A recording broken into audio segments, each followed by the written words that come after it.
C'est dans un chapiteau de la Cité de l'Union africaine refusant du monde que le président de la République s'est entretenu ce vendredi 17 mai 2024 avec 406 députés nationaux qui constituent la majorité parlementaire à l'Assemblée nationale ainsi qu'une quarantaine des chefs de regroupements politiques de l'Union sacrée de la nation.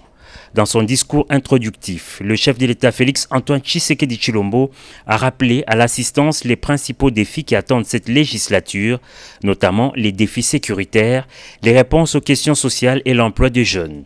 Sur l'exercice parlementaire, le garant de la nation a fustigé les antivaleurs constatées au cours des précédentes législatures. S'en est suivi peu après une séance d'échange direct avec les membres de l'Union sacrée sous la modération de son secrétaire permanent.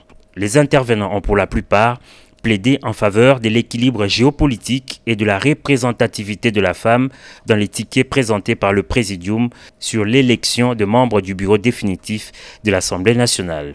Une plaidoirie acceptée par la haute autorité de l'Union sacrée qui a recommandé que cette liste soit revue et corrigée. Je demande deux choses dans ce que j'ai vu qui a été présenté par le Présidium. Je n'ai pas été satisfait, d'abord, par rapport à la représentation des femmes, il n'y en avait qu'une, et deux, aussi par la non-représentation de quelqu'un qui pouvait symboliser la grande province orientale.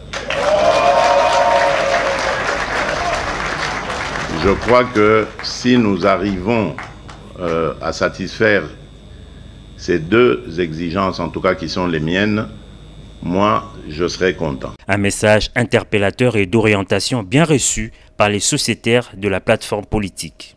Le chef de l'État a tenu à rassurer, appeler à l'éveil des consciences. Il a essayé également d'insister pour que tous ensemble, même surtout au niveau de l'Union sacrée, nous regardons d'abord vers les intérêts de notre peuple et notre peuple d'abord. On est totalement satisfait parce que l'injustice était flagrante quand même.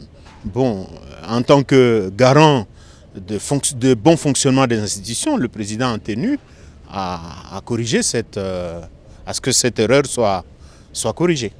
Le président, comme un bon père, a voulu à ce que ses enfants puissent se mettre ensemble et d'accord pour s'assigner des objectifs qui vont permettre à ce que l'intérêt primaire de la population puisse être au devant des intérêts personnels. Les rangs ainsi resserrés capent sur les nombreux défis en présence, comme l'a rappelé le premier citoyen du pays.